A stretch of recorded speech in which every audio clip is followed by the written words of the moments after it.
President grants assent to the ordinance that aims to protect healthcare personnel and property against violence during epidemics. Cabinet had approved the law outlining hefty fines and jail terms to perpetrators of such attacks. Prime Minister says the ordinance reflects commitment to protect COVID warriors.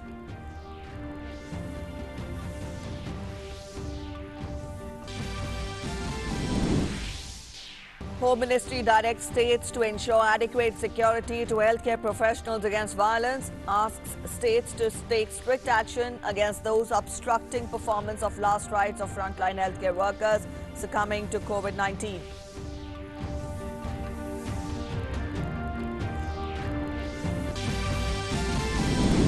Government says 723 COVID hospitals set up in the country so far. Arrangements made for nearly 2 lakh isolation beds. Total number of positive cases in the country numbered at 20,471. 3,959 people have recovered, while death toll stands at 652.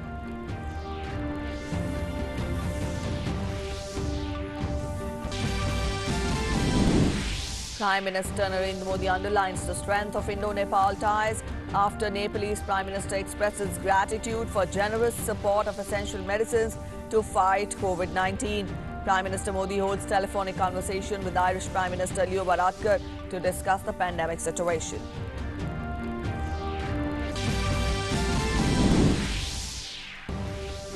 And WHO says most countries still in the early stages of the epidemic, even as global COVID-19 cases cross 26 lakh, with more than 1.83 lakh people dead due to the virus. President Trump signs order partially suspending immigration to the US amidst the situation. Good morning. You're watching DD News and I'm Preeti presenting the bulletin. Our top story first. President Ramnath Kovind on Wednesday gave his assent for promulgating an ordinance making acts of violence against healthcare personnel fighting COVID-19 pandemic as cognizable and non-bailable offences. The Union Cabinet brought in the ordinance to protect healthcare workers battling COVID-19. It has stringent provisions for jail term, fine and compensation for those who attack healthcare professionals and their property. They were necessary in the wake of the several incidents of assault and intimidation being faced by healthcare professionals. We get to the details in this report. Amidst corona crisis in the country, Union Cabinet took several important decisions. The major decision taken by the Cabinet was to bring an ordinance to amend the Epidemic Diseases Act 1897, making attacks on doctors, paramedic staff and ASHA workers a non-bailable and cognizable offence, punishable up to 7 years in prison and fine up to ₹5 lakh. The police will investigate the case in 1 month and the case will be fast-tracked with the final judgment to come within a year. The amended law will come into effect after the President promulgates it and the government notifies it. Prime Minister Narendra Modi too took to Twitter and said that the tough law will ensure safety of healthcare professionals at this critical time. He said, "The Epidemic Diseases Amendment Ordinance 2020 manifests our commitment to protect each and every healthcare worker who is bravely battling COVID-19 on the front line. It will ensure safety of our professionals. There can be no compromise on their safety." Today, Cabinet approved promulgation of an ordinance to amend the Epidemic Diseases Act 1897 in the light of pandemic situation of COVID-19. And this actually protects the whole health fraternity. The ordinance proposes that within 30 days, the investigation will be over. Within 1 year, the decision of the case will be, the final decision will come. And the punishment ranges from 3 months to 5 years. The Union Cabinet approved significant investments to the tune of ₹15,000 crore for India COVID-19 emergency response and health system preparedness package. The Cabinet has also made a provision of insurance of 50 lakh rupees of people fighting the coronavirus pandemic. With this, now treatment of non-corona patients under Ayushman Bharat scheme will also be possible in private hospitals. COVID hospital, which was 0, is now 700 plus. Isolation bed nearly 2 lakh. Ventilators nearly 15,000. PPEs and N95 mask, which was not produced in our country for 70 years. now are produced in our country, make in India. Prior to the cabinet meeting, Union Home Minister Amit Shah and Health Minister Dr. Harshvardhan interacted with doctors and representatives of the Indian Medical Association through a video conference in New Delhi on Wednesday morning. Keeping in mind all the concerns of the doctors about their safety in the fight against the coronavirus, the Home Minister assured them that the central government would leave no stone unturned to ensure their well-being and safety. Union Home Minister Amit Shah strongly condemned the recent attacks on health workers and said that the Prime Minister Narendra Modi is closely taking note of all the issues and concerns of doctors. He said that all necessary arrangements will be made to prevent such incidents in future. Meanwhile, the victim of the attack in Muradabad has expressed happiness over the steps taken by the central government to protect the doctors. सरकार ने शायद काफी लंबे समय से लोग ऐसा सोच भी रहे थे, मांग रहे थे, तो सरकार ने जो इस प्रकार का प्रावधान किया है या सरकार बहुत जल्दी इस प्रावधान को ला रही है, तो एक अच्छा प्रावधान है। शायद तो जो लोग इस प्रकार के घृणित कार्य करते हैं वो भी सोचेंगे। बहुत वेलकमिंग स्टेप है। इस टाइम की जो सिनेरियो चल रहा है, जो अटैक्स हो रहे हैं, डॉक्टर को वैंडलाइज किया जा रहा है, ये वाली सारी चीज़ें डॉक्टरों की सेफ्टी, बस डॉक्टरों की नहीं, नर्सिंग्स की, जो हेल्थ केयर प्रोफेशनल्स है उनकी, जो लैब टेक्नीशियंस है उनकी, जो काम हेल्थ सेक्टर में काम कर रहे हैं, इन सब का मॉरल बूस्ट करेगा। Later, on the instructions of the Home Minister, an advisory has been issued to the states by the Ministry of Home Affairs. The Union Home Ministry has asked the state governments to ensure the safety of the corona warriors. The Union Home Secretary has written a letter to the principal secretaries of all states and said that the safety of all frontline warriors, including doctors, should be ensured. Referring to the guidelines of the Supreme Court, states have been told that it is their responsibility to provide full protection to the doctors and other personnel fighting the coronavirus crisis. The centre has also asked states to appoint nodal level officers at the district level so that they can be available 24 hours to address aspects related to the security of corona warriors. The Union Cabinet approved extension of relaxation of mandatory requirement of Aadhaar seeding of data in respect of beneficiaries of the states of Assam and Meghalaya and Union territories of Jammu and Kashmir and Ladakh for 1 year with effect from 1st April 2020 under the Pradhan Mantri Kisan Samman Nidhi scheme. The Cabinet approved fixation of nutrient-based subsidy rates for phosphatic and potassic fertilizers of the year 2020-21. The expected expenditure for release of subsidy on PNK fertilizers during 2020-21 will be 22,186.55 crore rupees and to be provided on the subsidy rates approved by CCEA to fertilizer companies. With Shalendra Mishra in Delhi, Newsnight Desk, DD India. Prime Minister Narendra Modi, through a tweet, responded to Nepalese Prime Minister KP Sharma Oli. Oli in his tweet thanked India for its gifting of 23 tons of essential medicines to Nepal.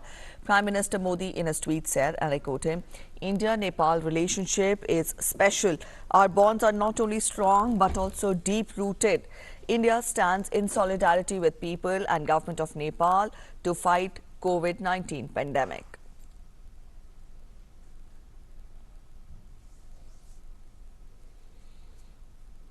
Prime Minister Modi held a telephonic conversation with Irish Prime Minister Leo Varadkar to discuss the pandemic situation. He tweeted, and I quote him, "Discussed COVID-19 pandemic with Ireland's Prime Minister, Mr. Leo Varadkar. India and Ireland share similar approaches on many global issues. We will work together to further strengthen our partnership in health, science and technology to jointly address the challenges of the post-COVID world."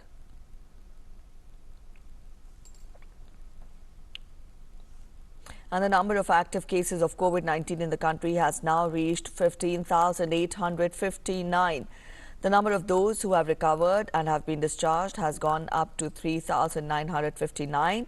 There have been 652 deaths and 1 migration, bringing the total to 20,471.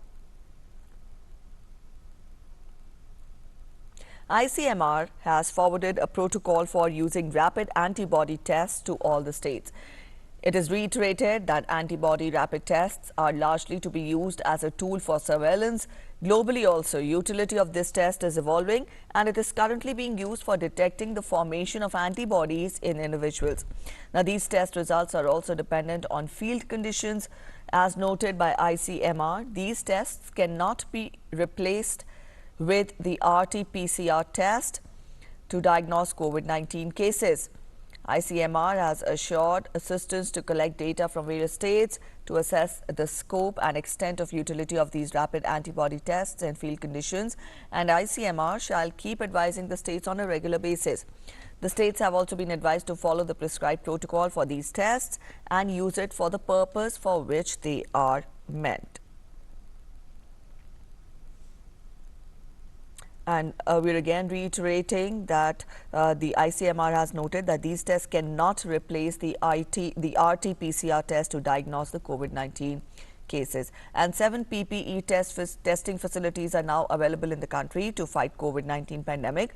Ordnance Factory Board Chairman Mr. Hari Mohan told Doordarshan that 2 more such facilities will come with NABL accreditation at Ordnance Factory Ishapur near Kolkata and Ordnance Factory Ambernath near Mumbai. Now, before the COVID-19 outbreak, the only 2 facilities for testing PPE equipment were at South Indian Textile Research Association at Coimbatore and the DRDO facility, that is the DRDO lab in Gwalior.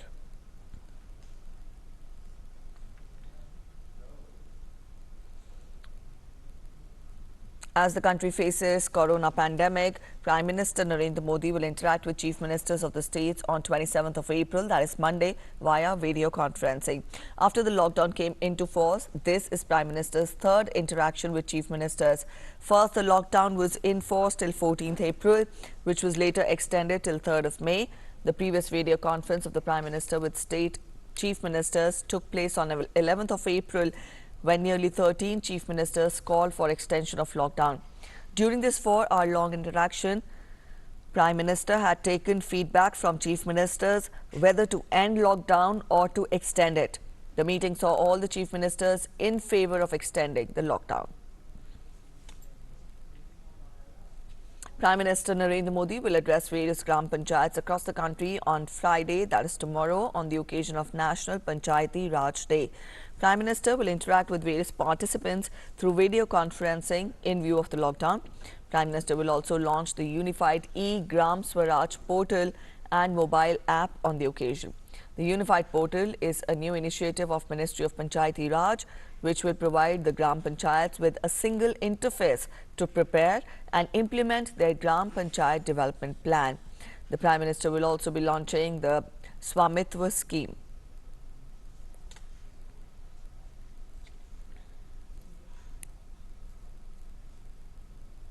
First Lady of India, Srimati Savita Kovind, stitched face masks at Shakti Hut in the President's estate in New Delhi, making a small contribution in the fight against COVID-19.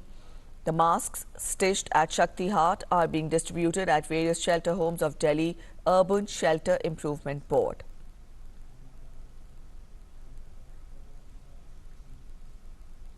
On 20th of April 2020, the Kasowal enclave in Punjab got permanent connectivity to mainland when Border Roads Organisation opened the Kasowal Bridge much ahead of the schedule.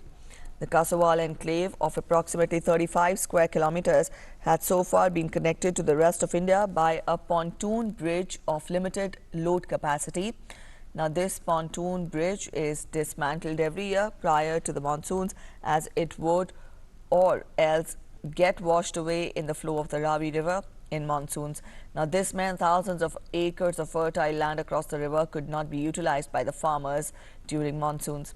The 484-meter Kasowal Bridge connecting Kasowal enclave with the rest of India was built by 141 Drain Maintenance Corps of 49 Border Roads Task Force of Project Chetak of BRO at a cost of 1,789 lakh rupees.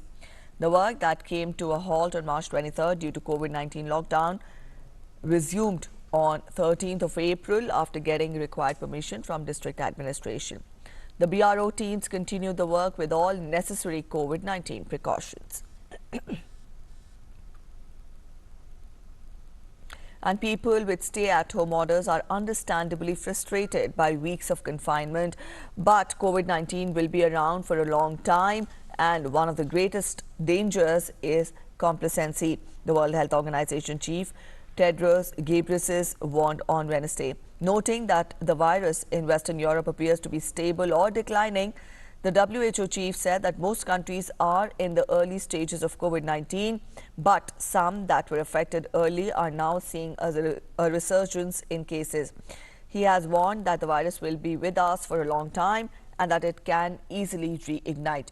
The WHO chief was addressing a video press conference at WHO headquarters. Most countries are still in the early stages of their epidemics. And some that were affected early in the pandemic are now starting to see a resurgence in cases. Make no mistake, we have a long way to go. This virus will be with us for a long time. There is no question that stay-at-home orders and other physical distancing measures have successfully suppressed transmission in many countries. U.S. President Donald Trump signed an order to temporarily block some foreigners from permanent residence in the United States, saying he was doing so in order to protect American workers during the pandemic. The order is to last for 60 days and then will be reviewed and possibly extended. At the Daily News Brief, Trump said that the move will ensure that unemployed Americans of all backgrounds will be first in line for jobs as the economy reopens. He also said that it will preserve our healthcare resources for American patients afflicted by the virus.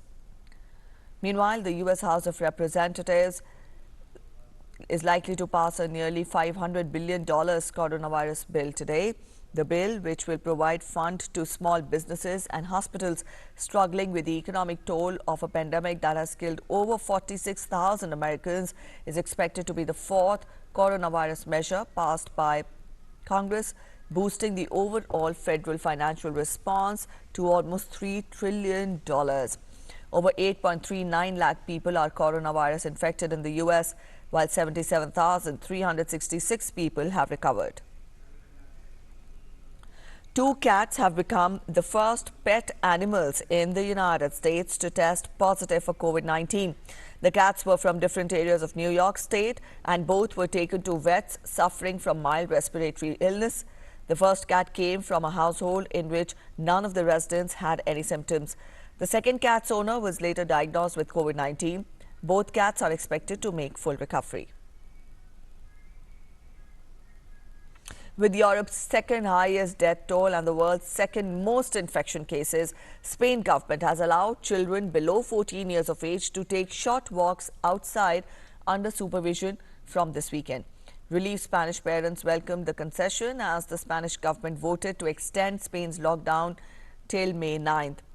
Under the rules, children will be allowed outside between 8 a.m. and 10 p.m. for up to 1 hour a day and must be accompanied by an adult with whom they live. Children will also not be allowed to use play parks and must respect social distancing norms. Spain's death toll due to coronavirus has reached 21,717, while the number of confirmed infections rose to 208,389. Spain is the worst hit nation after U.S. with rising cases every day. However, the country aims to begin winding down its coronavirus lockdown in phased manners towards. With the epidemic seemingly past its peak, Spain's Tomatina Festival, which is considered as one of the world's greatest and largest food fight festivities, was also suspended amid the coronavirus crisis. In 75 years, the festival has been suspended only once before, when the mayor cancelled it in 1957. In Italy, the total count of confirmed cases of COVID-19 has reached 1,87,327, while the death toll is at 25,085. The country ranks second highest in terms of casualties across the world after US and Spain. Meanwhile, Italian sports minister said that the government is still not ready to set a date for Serie A teams to start training again ahead of a possible resumption of the league. Professional football has been suspended in the country since March 9th over the pandemic. France has registered a total of 21,373 deaths from coronavirus infections. That is the fourth highest casualty tally in the world, but trailing just a few hundreds behind Spain, which has a death toll of 21,717. In good news, the number of patients in hospitals and intensive care units continue to decline. The number of deaths has also been largely stable in the past 3 days. The country has been on lockdown since March 17th in a bid to slow the outbreak. The government aims to ease the lockdown from May 11th, considering the downfall in the cases. In total, there are 1,57,125 confirmed or possible cases of the pandemic, while 41,326 people have recovered. And it has been noticed by the Ministry of Tourism that a fake letter claiming that hotels and restaurants will remain closed till 15th of October this year due to coronavirus outbreak is doing the rounds on social media in the name of Ministry of Tourism and is creating panic among the tourism sector. The ministry has clarified that no such letter has been issued by the Ministry of Tourism and people must not believe in such fake news.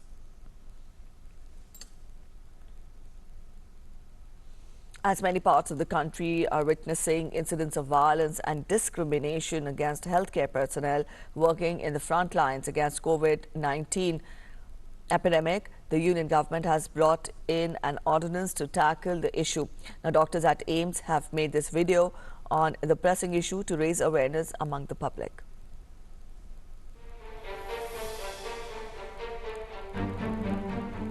Coronavirus has caused COVID-19, which is a viral infection which started late last year and has now become a pandemic. However, this has also created unprecedented issues which are unfounded and mainly driven by fear rather than actual scientific facts. News and reports have also started coming that people have started becoming afraid of doctors in this time, for the fear that the doctors and the frontline workers who have pledged their life for this COVID infection, they themselves